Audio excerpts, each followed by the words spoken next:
Hi team, welcome back. This is video 3 in this series around the basics of getting started on the rower. So today we are going to talk about the feet placement, and if you stick around, let's talk about the kind of shoes I wear on the rower and why. There's lots of different opinions there and it is a very individual decision, but let's talk about that, so stick around.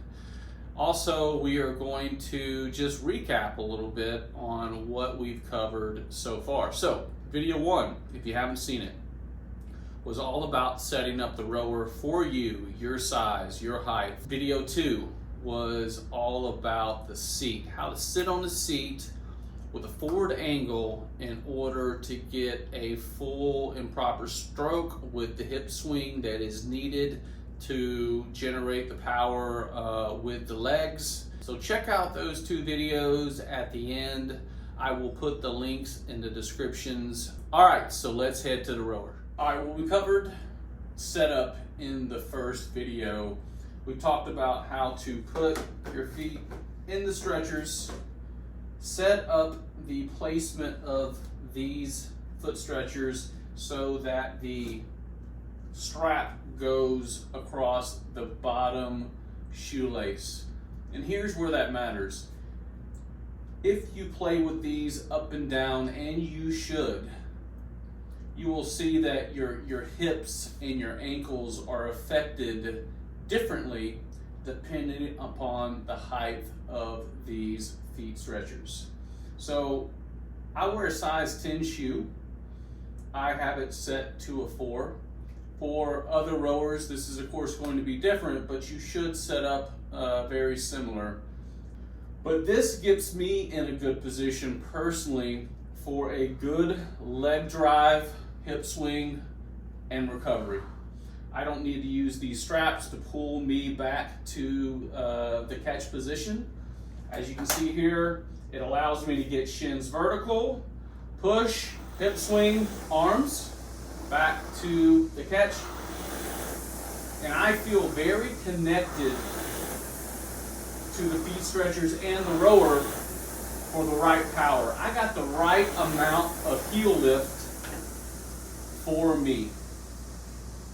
So now, if you take a look at raising these or lowering these, here's the different implications of that.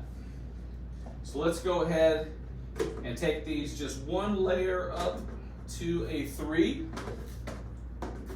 So that is a little bit lower on the shoe, raising my feet up higher. And that will affect my ankle positioning. My ankles will need to be more flexible for me to get in the same position as a lower setting. Also, my hips are going to feel dramatically different with the feet stretchers higher. So here I have my feet set to a position 2. So I am starting to get below my bottom shoelace here, and the situation with the ankles and the hips is exacerbated. It takes me more flexibility to get my shins vertical and to take this stroke. Now, why would you want to play with this a little bit? Everyone will have different ankle flexibility, different hip flexibility, as well as being different heights and different sizes. If you feel like, I want to lower it just a little bit, that was a little extreme. If you feel like some days that you would like less heel lift and more connection on the rower, say you're doing a shorter, more powerful sprint piece, for example, 100 meters, a 10 pull time trial, something like that, you may want very little separation from the rower and just keep your heels on the rower the entire time and never get disconnected and never get really compressed at the front. And there's times for that, right?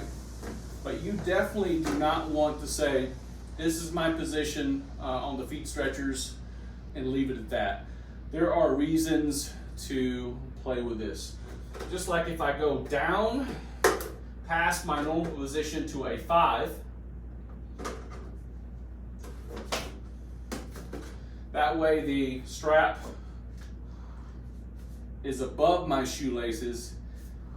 At the same catch position, I will have a lot of heel lift.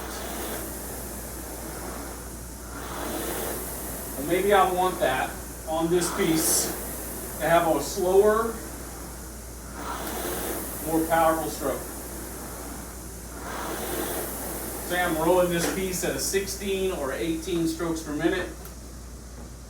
I want to kind of sneak into the catch, load up, and go. Then a lower position may give me that for that particular piece. I typically stay in the recommended position with the straps at the bottom shoelace, but there are times where maybe I've ran the day before or did box jumps or some exercise and my ankles are a little inflamed. Same thing with the hips. Say you did a lot of squats, a lot of deadlifts, a lot of walking lunges, and your hips are just a little bit inflamed, and you still want to get a good active recovery workout in. Well, it could be a great reason that you want to play with these feet stretchers up or down so that you feel good on the piece for that day, for that particular, inflammation day. All right, gang, so you probably noticed the bright orange shoes today. These are Noble shoes, and they're very dome-like. I have tried Nanos, Metcons, various running shoes like Brooks, New Balance. I've tried, socks as well over the course of years and years of rowing.